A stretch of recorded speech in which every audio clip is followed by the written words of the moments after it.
All right, what is up, everyone? It's Zach, and today I'm here with a very special guest. I am here with Holly Henderson. Holly, how are you today? I'm great, thank you. How are you? Good, I'm doing well. Thanks for asking, and thanks for taking some time to be a part of this today. Of course. Awesome. So, for those of you listening back home, Holly is a fellow Chippewa, so fire up Chips. She Fire up. graduated, fire up, she graduated from Central Michigan University, um, just like I did, just a year later than me, I believe, or a year or two later. But yeah, that's where we first connected and met. And then since then, she has been getting her MBA at the University of Colorado in Boulder. And the really cool thing that is a new kind of endeavor for her that I'm excited to hear about is she's gotten the entrepreneur bug and is started her own business called Free Takeout. So that's her baby. That's what she's working on now, and I'm super excited to learn a little bit more about it. But that's just a little bit about Holly. Do you mind kind of sharing a little bit more about your background, what you're doing, and all that good stuff? Yeah, definitely. So, yeah, like Zach said, I studied graphic design at Central. I graduated in 2019. So, yeah, I think just a year behind you. Yep. And I worked for a few years at an apparel startup in Detroit, which I absolutely loved. But I didn't really have like the business background to further me in my career. So I decided to go back to school. And what better place to move to than to Boulder, Colorado? So I headed out here about 2 years ago, and last December I launched Free Takeout with a couple of my classmates, and it is a clothing brand. So I get to kind of leverage my background in both apparel and with my design background and tie in those business things I've been learning, which has been great. It's been so fun. I love that. Yeah, and it's really cool to kind of see everything meshing together. Like you said, your graphic design, retail, and then the business just all kind of perfectly blending together to make Free Takeout. Yeah, yeah, definitely. Awesome. So I know that you said when you were working at that, in the apparel industry, that's kind of when you first found that passion. Did you ever consider kind of going that route, like when you're getting your undergrad degree or anything? No, and honestly, me getting a graphic design degree was kind of shocking. I was always more of like a math person growing up, very Hmm. academically focused. And then after high school, I was just kind of burnt out and I wanted something that invigorated me a little bit more. So design was something I knew nothing about, but seemed really interesting. And so I kind of headed on that path without thinking too much about the future, but things kind of fell into place for me, which I got pretty lucky about. Okay, gotcha. So then kind of like now fast forward to your current situation, getting an MBA, that kind of maybe would have made more sense to you or to people that know you back like in high school then with kind of that more math focus. Yeah, definitely. Like I was thinking like either like business or engineering or something like that when I was in high school. And then by senior year, I Okay, was like, I need to do something that I haven't done before. gotcha. Excellent. And then did you always kind of envision grad school being something that you would be doing, or was that really kind of after getting the retail experience and wanting to kind of further that knowledge? Yeah, I always kind of thought that grad school would be somewhere on my life path, but I didn't really know where it would fit in. Okay. I after undergrad, I really really loved the art program at Central, and Hmm. I was really interested in getting a Master of Fine Arts. And with that, you can teach collegiately. You don't have to have a PhD. So that was originally my plan. And then just with my experience working, I did really enjoy my job and I liked the business aspects of it, but I kind of didn't know what I was talking about a lot of the time. So it was Yeah. like talking about things and I have like a 70% idea of what I'm actually saying, but I wasn't as confident as I could be. So I just Yeah. kind of wanted to access more of my potential that way. Okay, awesome. And how did the opportunity at the apparel place in Detroit, how did that come about? Was that just like you're looking for some work to just make some money and then you found it out that you loved it, or like was it kind of like an internship or connection or anything like that? Yeah, so there's like a clothing brand aspect of the company as well as a lot of B2B type stuff. So the clothing Okay. brand is called York Project and it was started by somebody that is 5 years my senior, 6 years my senior, and that I went to high school with. So like I always knew of the brand. It was always kind of in the back of my mind. But I graduated college. I did like a summer working at a summer camp in New Mexico, moved back to Michigan and started this job that I like really really hated, and I wanted to quit it immediately. And Hmm. so I was like, okay, I need to find another job right now. And which I don't recommend anybody to do. Not a wise career move, but I ended up finding this other opportunity with York Project, and it was still, I think, a company that would be considered in its infancy at that point. Okay. And the stars just kind of aligned where I applied. They got back to me right away.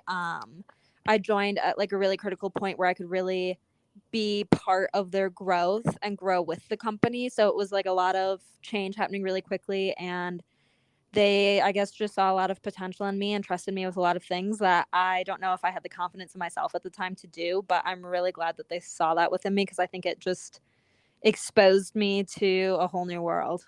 Yeah, I love that. That's really awesome. And now, Holly, you were talking about earlier how you kind of were feeling that burnout around like end of high school and everything, and maybe that's what led you to study something different like graphic design. Um, how has the burnout been since then? Is it still something you feel, or have you kind of found your way to navigate through that? Yeah, I mean, I think that it kind of comes and goes, and I feel like that's kind of like a natural thing with like your Hmm. work life balance always is kind of like ebbing and flowing.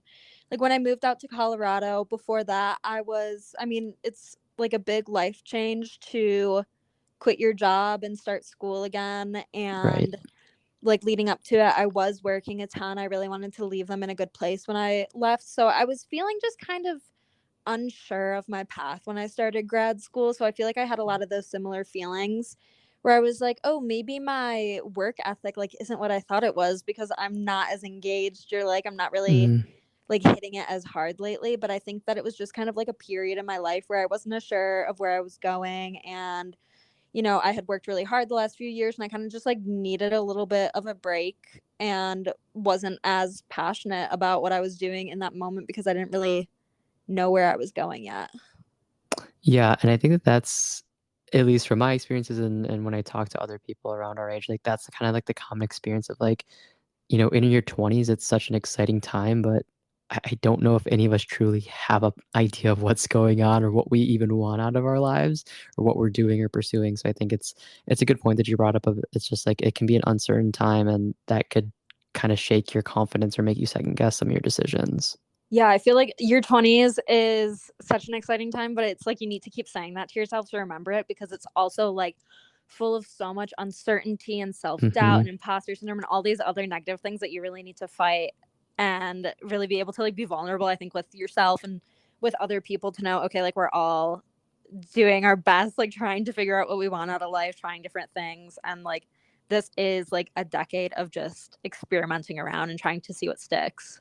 Yeah, I think that's very well put. And just to give context to or an example to anyone listening, like I think even just connecting with Holly right now is a good example of like from the outside looking in, since we graduated at Central, I could look at what Holly's been doing and I'm like, oh my gosh, she's doing awesome. She knows everything. She has a great plan and everything's figured out. Then, I'm sure in her mind, and even as she was just kind of alluding to, like post college, there's a lot of times like, what am I doing? Do I even know what I'm doing? Do I have my life together? So even like the people that we think might have it all figured out because we feel like we don't, I mean, we're all in the same boat, honestly. Yeah, yeah, I don't think anybody knows what they're doing. I think we all just like we either are faking it till we make it or we kind of know what we're doing and we're just Right. going along with it.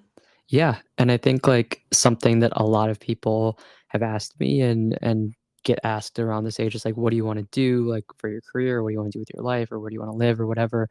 And I've kind of learned that sometimes it's almost like instead of learning what you want to do, sometimes it helps to learn what you don't want to do and kind of like work backwards that way. Oh yeah, absolutely. And I think being in grad school right now has been so crucial because everybody asks you what do you want to do when you graduate, and it's Hmm. just like such a forward thinking program that you really have to analyze. So it's been really great because I've gotten to have like a lot of interesting conversations with people across different industries and in different roles Yeah. to understand what they do and trying to ask myself like, okay, can I envision myself at a company like that or in a role like that and really try to figure it out. But I think it's just the question that everybody is always asking themselves is like, who am I and what do I want to do? Right.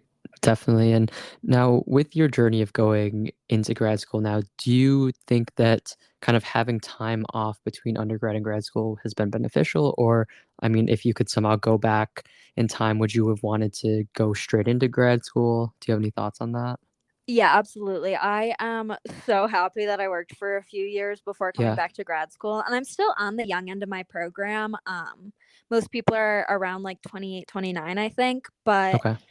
I think that just having that experience and something to kind of add context to when you're in classes talking about all of these theoretical things, it's so helpful to have Hmm. real world experiences where you can really tie it all together, because without that, I think that it's hard to retain as much of it because it doesn't Right. all seem relevant, or you don't know what should be the most relevant. So I definitely am glad. I think that I matured a lot in the 2 years that I had working before going back to school, and I think that that just helped me really like appreciate what grad school is. Yeah, definitely. And did you have any concerns or anything going back to grad school after having a gap in your time in college? Oh, absolutely. Okay. Yeah. Okay. I yeah. Yeah, it was a very, very difficult decision for me. I really had no idea if a business degree was actually what I wanted out of life, and it was kind of Yeah, a gamble for me, but I just felt like I needed to like I felt like I could do something bigger and I was ready to move on. I just didn't know where to go next, so it just seemed like the next logical step, but I was still petrified to take that step. sure. Yeah, definitely. And the reason that I was asking those kind of questions is I just think it's interesting to hear your journey because for me myself, I graduated from Central in 2018, worked for about 2 years, coincidentally in retail, similar to yourself, and then 2020 I went back to Central Masters, and I graduated this past summer or spring 2022, and Congratulations. thank you, thank you. I've had a Yeah. lot of people kind of ask that question that I just asked you of like, you know, if you could go back, would you have just gone straight into a master's, or like how'd you feel having that gap in between? And I think you did a great job explaining my exact feelings to it. Of it's like, yeah, maybe it would have been nice, but I think for me, it gave me that life experience that made the application of like the theoretical things that you learn in the classroom so much more applicable, or just it helped me with being able to do my capstone and just understand what was going on in my classes from a more tangible and versus just like reading the textbook. So I think that's very true, and I would encourage anyone to like not feel like they're behind or like they're doing it like backwards or wrong if you do want to take off time between degrees. Oh yeah, absolutely. And even like the sense of like graduating undergrad, I feel like Central has such like a close knit community Hmm. that it was so sad for me to leave that. So being able to come back to school and rebuild that same kind of community, but in like a different, more adult way, I guess. Yeah, I have such a greater appreciation for it now than I would have if I would have just come straight from undergrad, I think. I think that, yeah, definitely. just like knowing how valuable it is to meet people and being Right. able to really appreciate that. Definitely. So, what led you to Colorado? Yeah, so I think I mentioned earlier that I spent the summer working in New Mexico and I absolutely Yeah. loved it. I loved just like the Western culture, and it was a lot more relaxed and beautiful. And, like what isn't there to love about out West? And Right. so I started researching grad schools a little bit, and I wanted to go somewhere that had a little bit like was a little bit more well known, like had a little bit more notoriety around it. And within the Rocky Mountains, CU Boulder was probably the best option. So it was the only school that I applied to and I got in. So I got kind of lucky with that, but I mostly just wanted to move out here and see how I liked it in like a more long-term sense, and I have loved it. And I think that moving somewhere is so much easier when you have school because you get kind of like a built-in community and support Yeah. system with it. So I'm super grateful for that. But yeah, I just knew I wanted to be within the mountains somehow, Hmm. some way. So it all kind of worked out. Okay. Got it. And now with your, your experience in New Mexico and now in Colorado, um, of course you're from Michigan originally. Like Hmm. I know you mentioned that you like the idea of moving for school, so you have that built-in community. What was like that that move like, just out of state? Was that something that you've always kind of like, okay, I want to move out of Michigan at some point, or was it kind of intimidating to any extent for you to kind of go out on your own? Yeah, I it was pretty intimidating. I when I initially was going away to school, I did my first year at Wayne State so I could commute because I just didn't feel ready to leave home yet. I've always been more of a homebody and have had like a lot more anxiety around that idea. Hmm. So I transferred to Central. I had internships where I did a summer in New York and then a summer in New Mexico. So I had some experience moving away from home, but even like the 2 years after undergrad, I was living at home with my parents again. So I had kind of like this really nice security blanket, but Yeah. I knew that it was time for me to move on to something different and get more experience and greater experiences within my life. So I think that so much of it comes down to the attitude and like acknowledging the fact that you are going to feel lonely. You are going to have days that are really hard and it might take a while for you to meet friends. But if you go into it still with like that positive attitude and like a realistic expectation and giving yourself a kind of a layer of grace if you are having a hard time, I think that that helps a lot. And I mean, I think that school did make it a lot easier because within a month I was busy all the time. So Right. you have a lot less time to be homesick when you're super busy. Yeah. I think that that's a great point of just having that positivity, but also being realistic and then just giving yourself grace too. I think that sometimes it can be easy for us to expect the world out of us and our decisions and the things that we do, but really it's just kind of being patient and understanding and knowing that like when you make big life changes, they're not going to be perfectly smooth sailing. There's going to be hiccups, there's going to be you know mistakes, there's going to be a lot of learning, but it's just kind of being patient with yourself and knowing that like it's okay to like stumble, or it's okay if things don't go perfectly the first time, just to kind of like take your time with it and enjoy the process, as like cliche as that might sound. Yeah, and I mean, no matter what, with nearly every experience, it's going to be a learning experience. There's going to be bad in it, there's going to be good in it. Sometimes the Yeah, bad will outweigh the good, sometimes vice versa, but no matter what, you can learn from it and grow from it, I think. definitely.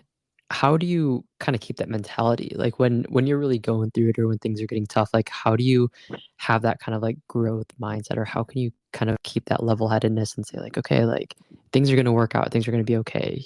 How do you have that resilience, or what helps you with that? I think that part of it is really being conscious to avoid like the thought spiral of Mm, yeah. like, starting to build up and starting to overthink and just kind of going deeper and deeper. And I feel like with each layer of that, you kind of lose touch with reality a little bit more. So, really keeping both feet on the ground about it. And I think talking to like having a really good support system is so important, being able to talk with them very candidly about the things that you're going through. I have, great friends out here. I'm in like a women's leadership forum where we just, talk about struggles that we have and Hmm. having that layer of vulnerability, but then also just remembering that everything that you have experienced so far in your life, when you have experienced something horrible or bad and you thought like, oh my gosh, what am I going to do next? How am I going to get through it? How am I going to figure this out? Whether you got like fired or failed a test or like whatever, at this point in your life, you have moved on from it. You figured it out. Everything does work out. Hmm. Sometimes it's hard, sometimes it's painful, but everything ends. Everything, Yeah. the good ends, the bad ends, everything ends. So I think that just being so conscious of that. And I think the more you put yourself out there, the more risks you take, the more failure you're going to see. But then the more failure you see, the more resilient you become. Yeah. Yeah, I totally agree. So I'm curious, do you have any experience in things like meditating or just like mindfulness or anything like that? Yeah, yeah. Okay. I love a good going on a good walk or Yeah. yoga or meditating. I really need to have like that mindfulness time Yeah. to stay sane. Okay, perfect. Because it just sounds like, from hearing you talk, like you just have that strong sense of self and awareness, and you're able to kind of keep level through being present and just aware of your situations. And I think that for me at least, like that's come a lot from me doing things like mindfulness activities or meditation, or just kind of disconnecting a bit and just really like looking in amongst yourself and just like examining your thoughts and kind of where you're at. Yeah, yeah, I think that it's one of those things where it's difficult because you don't really see the results right away, but Yeah, I that's think true. that once you kind of get into that habit, you might not even see the results, but if you stop doing it, then you're going to see the Yes. negative Yep. parts.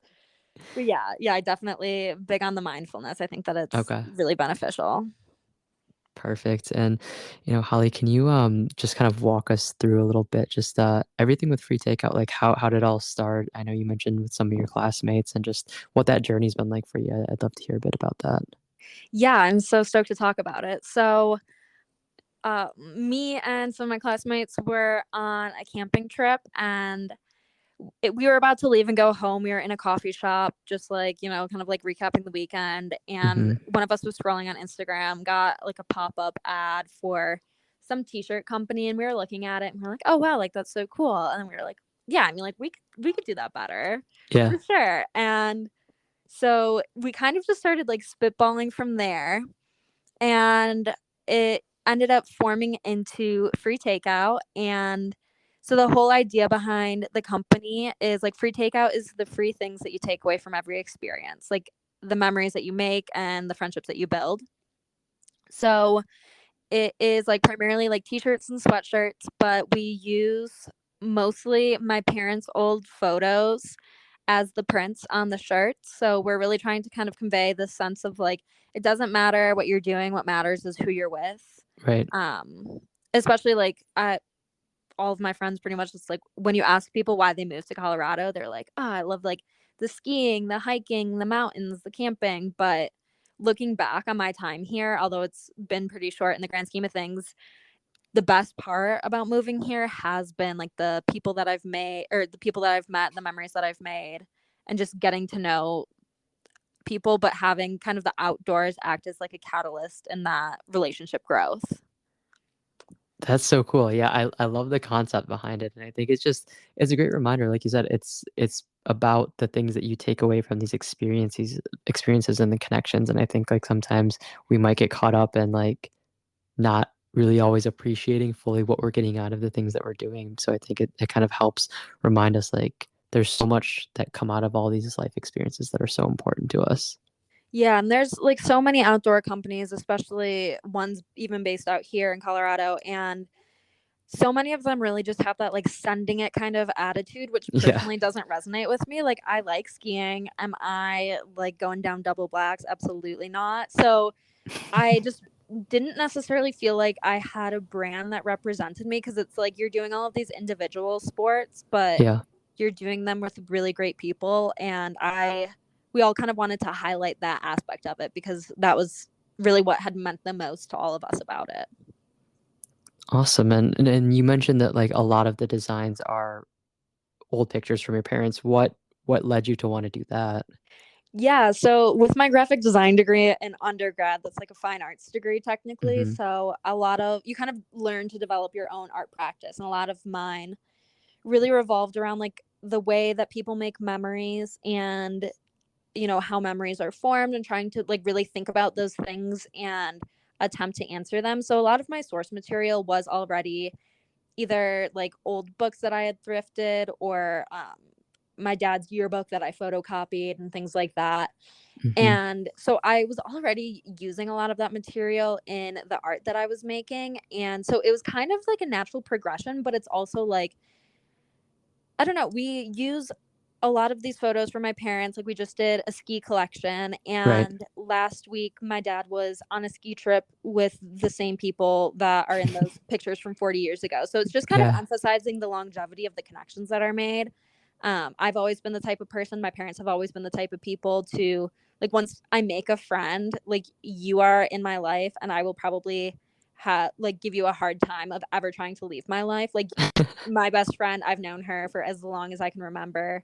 Yeah. And that's just kind of like the way that I was raised with my values around friendship. And I really like that idea of promoting like, yeah, the longevity of friendships. Like everything in your life can change, but these relationships can be a constant point where you can always lean on. Yeah. I think that's really cool. And it definitely I mean, I could imagine for you, like those photos, it just gives it another kind of like, I don't know, just like personal touch to everything you're creating and everything you're sharing with others. I think that that just really is a cool thing that you get to experience as well. Yeah, and it's been really cool too because for pretty much every piece that we put out, I've gotten to, call up my parents and learn the stories behind the Yeah, photos. And it just, it adds like a whole nother element of kind of history and meaning behind each of the pieces. Cause it's like, how many sweatshirts do you have in your closet? But like, right. how many of them are you able to kind of formulate that kind of connection with Yeah, and have like a story with and know that there's real people behind it instead of it being like, a mass produced hoodie right, from H&M or whatever, where, right. you probably know 10 other people that have one versus, something where it's like you can say like, you know, this was somebody's dad and like he was doing this and like Yeah, have just like that level of personal not personality but personalness, I yeah. guess. um but yeah, I just really love that. I really love like when you meet people for the first time and you feel like you've known them forever. I Hmm. want that same kind of attitude with free takeout. Definitely. And it's cool too. Like you said, when you call up your parents and kind of talk to them about like, oh, like I like this picture, we're going to use it, and kind of like hear the backstory and just information about it. It sounds like you've always had a pretty solid relationship with your parents, but it sounds like it's also another way for you to just learn more and just to build that personal connection in your life and just like foster that relationship, and just kind of take in, those experiences, and then to see it, this was a memory and now it's here in the present time, and now to see it's on a hoodie or whatever, it's just a really cool kind of full circle moment, it sounds like. Yeah, I've always been so close with my parents and Mm-hmm. I've always loved stories. Like when I was a kid, like going to bed, it's like, please tell me a story from your life before you tuck Yeah. me in. I need to know something new. So I think that that's just always something that I've kind of carried with me. Especially, I think going into adulthood, you kind of learn more of like your parents aren't just these like perfect beings that are mom and Mm-hmm. dad. Uh, they're human beings and they have stories and fuck ups and faults. And Yep. it's really fun to kind of get to know them and get to know kind of who they were when they were my age Right. and just a different side of them that I never got to meet, but now I get to hear about. Yeah. Awesome. And I know you mentioned that with free takeout, there's collections, right? Like you just mentioned that there's a skiing collection that recently came out. Is that kind of the mentality moving forward, just like releasing separate collections that are themed around something specific? Yeah, so our first collection was just kind of a general one to, put something out there and kind of try to develop our branding a little bit. And moving forward, it's all going to be themed around like our slogan is it's who you blank with. So this one Mm-hmm. was it's who you ski with. And there's just so many different possible iterations to have in the future of like camping, hiking, even like adventuring, traveling, Yeah. eating, all of these different things. And I know my team and I have just so many ideas and like so many directions that we're so excited to take this brand. But yeah, and then this way also, once items sell out, we don't restock them. So then that way, like we don't have to Okay. sit on inventory. So hopefully that like creates a more sustainable business model in terms of like environmental sustainability. Right. We don't want to be creating a ton of stuff that people don't want. We'd rather create a couple of things and have people buy them that really love them than, just have them everywhere. Awesome. Yeah, I think that that's really cool. And it's nice that I think that's a cool kind of like business model just to have with the collections, and they're kind of, limited, and just if it really resonates with you, like maybe skiing really resonates with you, so you want to get something from this collection, but maybe the next one you're like, ah, like it's cool, but maybe I don't resonate with camping as much. So, it's kind of like how it connects with you. There's just like different ways that the consumer can go with it. And I think that's pretty cool. Yeah, and like not every collection, like you said, will be for everybody, but we want to make things that do resonate with people, Hmm. especially the people who like, yeah, like I want to get outside and I want to go camping, but I'm not a master camper. I'm not going to be backpacking for 3 weeks at a time Yeah. across the Appalachian Trail. Like I'm just going to hang out with my friends, and like that's still such a valid way to experience the Yeah. outdoors, and it's yeah, I love being able to kind of speak to that experience. Yeah, and I love that that kind of like goes back to what you were talking about earlier about like when you were kind of looking for something for yourself and it's like, well, you're not this extreme, outdoor athlete or whatever, extreme sport person. So it's like, what can I find that resonates with me? And I think it sounds like what you're doing with free takeout is it's just kind of that all inclusive, like anyone can be a part of this. Like you don't have to be, you know, top climber in your state. You don't have to be, a crazy talented Mhm. snowboarder. You can just enjoy the experiences in the company. And like you said, it's a valid way to enjoy the outdoors and those activities. Yeah, exactly. And I do feel like with apparel, it's this industry that has such a negative viewpoint for its sustainable aspects, but by Hmm. creating things that really encourages people, like, yes, you do belong in the outdoor space. You belong there as much as the guy who's on the cover of Outside Magazine. I think that that helps to hopefully turn people into more environmental advocates. Mm, And if these clothes can act as a catalyst for that, then I think that it still could have at least a net neutral, if not net positive impact rather than just, a t-shirt for t-shirt's sake. right. Yeah. So I know like you've of course really enjoyed the outdoors and something that you're really passionate about.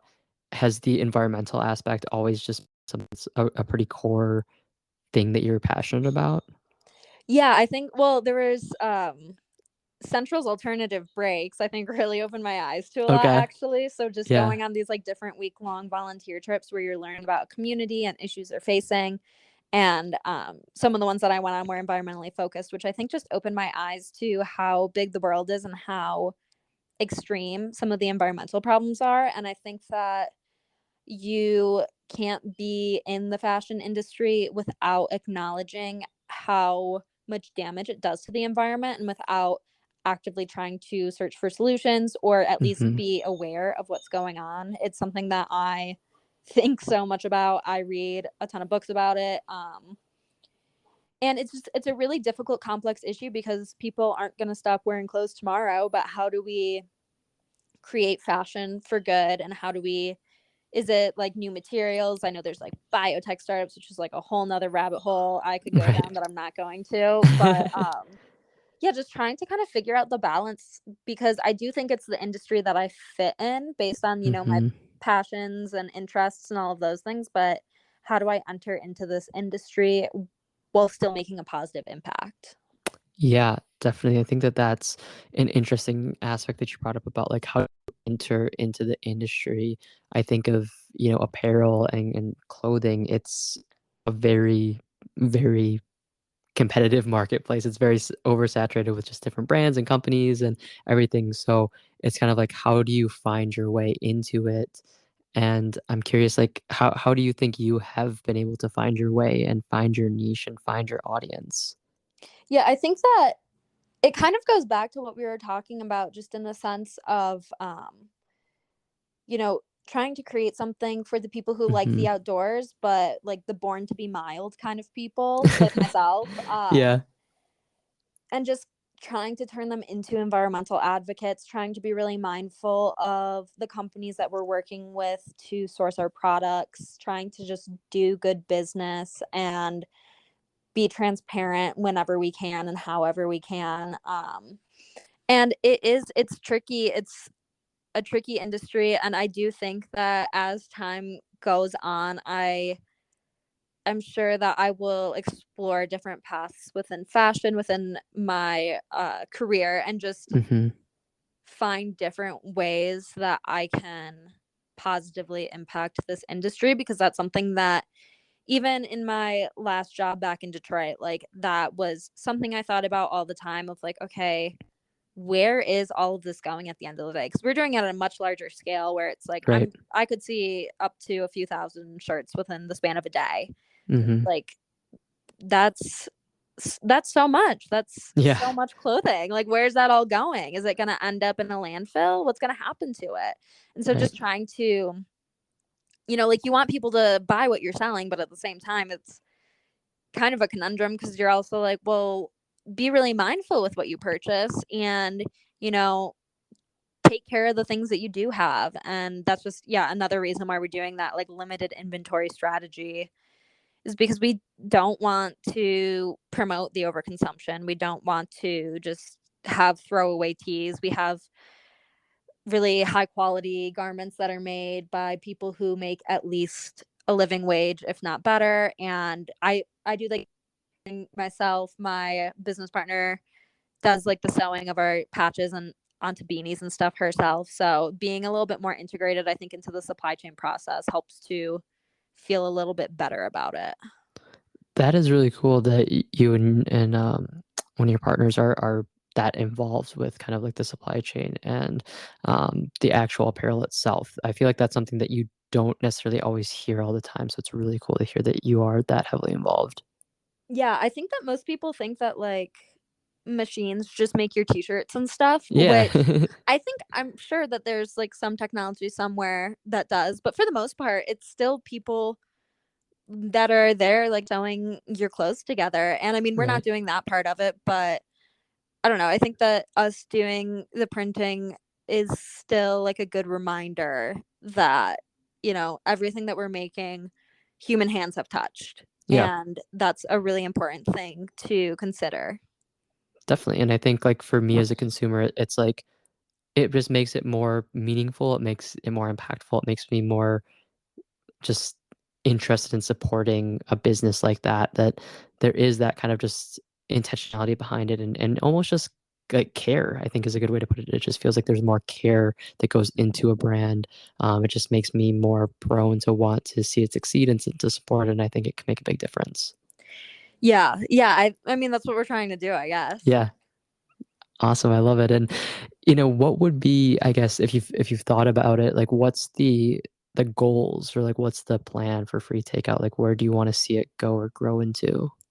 Yeah. So I don't necessarily know like how it'll look or what it's going to be. I know I'm still applying for jobs and everything after I graduate, and Hmm. I plan on keeping it on as like a little side hustle in the meantime. But if in any way, shape, or form this could become a full time career for me, I would absolutely love my life. And so I think that just figuring out a way that we can see sustainable and realistic growth and be I really like the idea of being really connected with our consumer base, because that just really goes along with our brand mission and that's who we are. I love talking to new people. I love getting to know new places, people, communities, whatever. And so I think that just figuring out a way to turn it into something a little bit bigger, get a little bit more people on board with our message. I said recently to a friend, he's like, "Oh, yeah, yeah, yeah, write that down." But just your story shouldn't die with your photographs. I really like the Mm. idea of like, I love my parents so much. They are just the best. They've been the biggest supporters throughout this entire thing, too. And they have, a lot of really great stories, a lot of really mundane stories, too. But like, these stories shouldn't die with photographs. I think it's really important to remember how we are all connected and like how memories form over time, and we all have intricate lives, and every stranger that you pass has a life that's just as special and meaningful as your own, and just trying to really do that just on a bigger scale. I love that. That's that just makes me really happy to hear. I think it's really cool, and it just I can tell just through this conversation how passionate you are about what you're all doing with free takeout, and just I think it's like it seems like it's something to me where just the concept behind free takeout, it makes you just stop and think and just reflect on your life and your connections, relationships, what you want out of life, and just it has this like tight knit, close feel, and it just makes you kind of feel like you're a part of something bigger. And like we've kind of talked about, it's not like, oh, I'm buying a hoodie, I'm buying a t-shirt, and I'm just gonna wear it and like, whatever. I'm gonna donate it after a couple times I wear it, or throw it out or whatever. It sounds like it's something that it's like really it's a story, it's a connection, it's a feeling that you're getting from what you're all doing there, and I think that just it takes something as maybe mundane as clothes shopping for clothing or wearing, a t-shirt to make it more impactful to everyone involved. Yeah, and I think that I don't know, it's kind of reminiscent of my time out here in Colorado as well, because the two people that I started with, Liza and Bella, they were just like the two people where I felt the most at home with in Hmm. Colorado. And like it was kind of like the first friends that I had made out here where, it was like, getting the text like, "Hey, I'll be at your house in 10 minutes, hope you're home," kind of thing. Yeah, And that's something that I grew up with and I really missed when I had first moved out here, because you don't have as like, you're meeting all new people. You don't have like that right. time on your side. So being able to, first of all, make those friendships, and then second of all, being able to work with them on this project where we're constantly reflecting on friendship and what it really means to us has just been so impactful and so positive, I think, to all three of us. And if you really want to ever test a friendship strength, go into business with them and see how you guys deal when you're arguing over what color print should be for, 3 hours. Right. And being able to do that and have like really difficult conversations Hmm. about money and the brand and direction and strategy with these two people that I consider to be my best friends at this point, um, has just, I think, really helped us all grow personally, professionally, and also just in our relationship with each other. That's fantastic. And I know, Holly, you kind of mentioned it a little bit there, but I'm curious to ask, like, throughout this conversation, and maybe someone looking outside in on kind of what you're doing with free takeout and everything, they might think like, oh my gosh, this is amazing. It's like an incredible, brand, and I love everything about it. But I'm sure there has to be some challenging aspects or some difficult things or things that maybe we don't think about when starting your own business. What have been some of like the challenges that you face, or maybe the less glamorous aspects of the journey so far? Yeah, I think that well, I think working with friends, although it's super rewarding, it is really difficult and Sure. just requires so much open, honest communication, cuz I've kind of taken the lead with free takeout just because of my past experience, and also just I like reusing my parents' photos, like I feel very connected to it. Mhm. And trying to delegate tasks to your friends when you're all on the same level, but you're also at the same time kind of like feeling a little bit more of a leadership role is, I think, Mhm. something really difficult, but I think has helped me develop a lot as a leader. For this most recent drop that we did, we went back and forth for like 2 weeks straight, like constantly on phone calls and meetings, and like just trying to figure out the designs. And the three of us, we have really different senses of style, and Okay. they all converge at certain points, but we were trying to find something that reflected each of us, because that's what we try to make the brand into, is something that reflects all three of our different personalities and values and styles and all of those other great kind of things. So like there's just so many points where you kind of just come to a stalemate, and it's like we're not seeing eye to eye. Like, do we just scrap this and start over? How do we do this? Um, and then just, there's always the chaos. Our first collection we decided to drop during finals week, which was so silly looking back. But Yeah.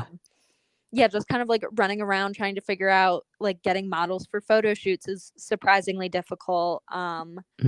Trying to like get enough content for marketing, figuring out how you want everything to come together. What more? It's basically like me and Liza were talking about this recently, one of the business partners, and she said like this was something that we made up from our imaginations that has taken over our lives and has given us just an insane amount of work that is only Mhm. for essentially ourselves. Like we don't pay ourselves. We put all of the money back into the company, and it's just like it was an idea. Like a year ago, this what wasn't even thought of.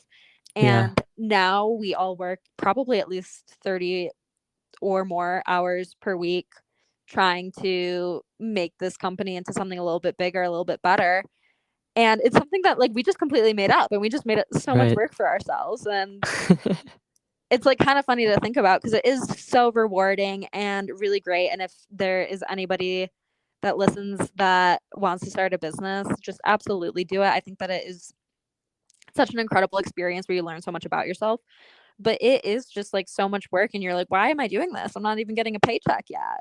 Nobody's Right. nobody's telling me good job. Nobody is, no boss is like waving a promotion in my face for how hard I'm working. It's like it's a Mhm. little bit thankless, but at the same time, when you start seeing traction, or you hear positive feedback from people who purchase your product or get asked to be on a podcast, like things like that just really make it worth it, because you're like, okay, like maybe I am doing something Right. that resonates. Yeah, definitely. And you mentioned earlier that, after you graduate and everything, you're still going to be applying to jobs and you're going to be looking for opportunities for your career and everything. And, you know, one day if free takeout or, maybe some other endeavor down the road turns out to something that you could be a full-time job like that, that's the dream, that's the goal.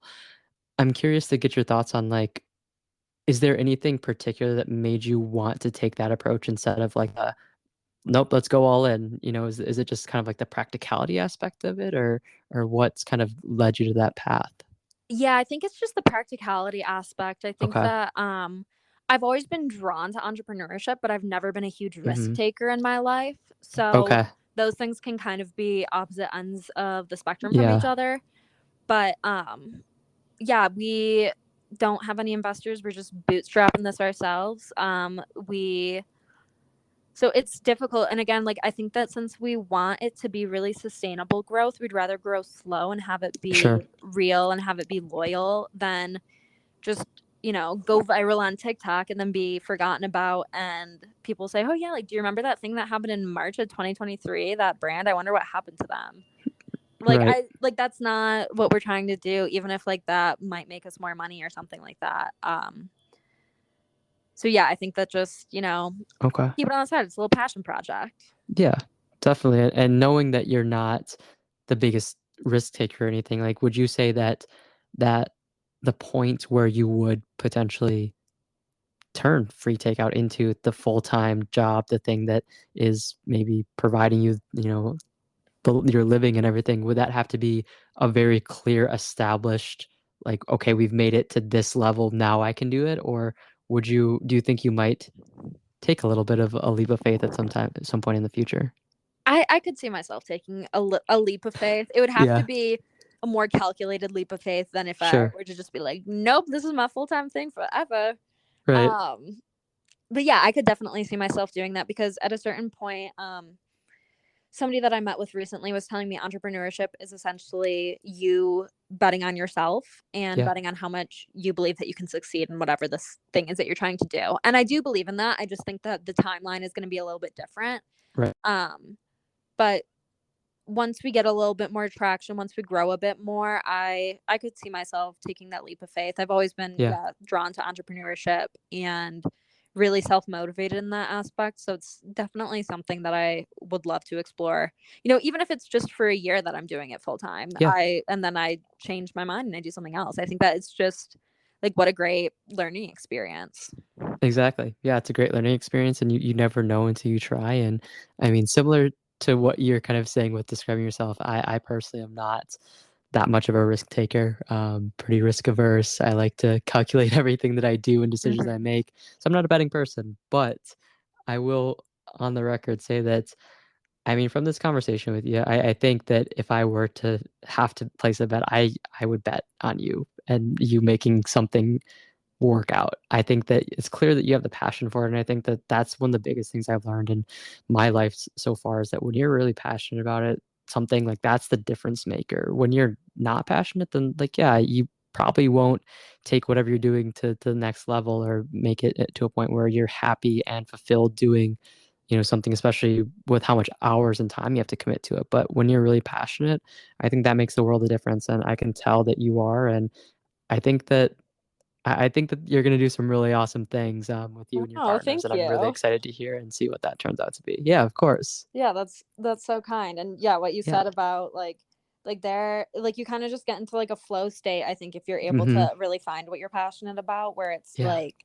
oh my gosh, did like 6 hours really just pass? Right? And like just being able to really get into it and being able to focus that much on something Yeah. is such an incredible feeling. And it's really rare. It's so difficult to It find. So I is. feel like I found something that I feel that way about, at least for right now. So I'm trying to hold on to it for as long as possible and spend as much of my time working Yeah. in that kind of flow state and like in that kind of passion spot. Yeah. And I mean, I just thought of like when you said that of like, it can be rare to find those things and you just want to embrace it and hold on to it and just keep that kind of feeling and that experience. I mean, when you're saying that, I just thought of like just photographs and pictures. And I think about like that's why I take pictures because I just want to capture a moment and just never forget it and just really embrace that feeling. And it just seems very full circle with everything Yeah. that free takeout is. So I think that's a really cool kind of like connection right there. Yeah, I love that. That's so great. Awesome. So, Holly, to anyone that's listening and they want to check out what you're doing or check out free takeout, what would be like the best way to get connected or to see what you're doing with that? Yeah, so on Instagram we are at Free Takeout Ltd, and then online we are www.freetakeoutltd.com. Okay. And if anybody ever has any questions, comments, whatever else, I am on that Instagram page and on that website. So if you send us a DM or submit anything onto our website, we will get back to you ASAP. Okay, perfect. And I will put everything in the description of the episode. So if you didn't catch it or you just want to click down there, you'll be able to find free takeout that way and connect on Instagram and the websites. And keep an eye out for the collections. Is there anything, if you can say anything coming up that we should be kind of keeping our eye out on, or is there a certain time that you think the like the ski collection is going to be making its way out? Yeah, so we are pretty low on stock. We still have a little bit of every style left for the ski drop, but Okay. that is starting to dwindle down a little bit, and I think that we are all trying to focus on finding jobs after graduation. So probably not another collection till May or June, but Okay. in the meantime, we might drop a little sprinkles of one or two pieces here or there. You'll just have to Okay. follow along to, find out what we're going to do. Partially because I don't Perfect. even know yet, but that's the fun part about owning your own business is you get to decide, I can decide a week before, hey, let's do Right. this, and we can make it happen.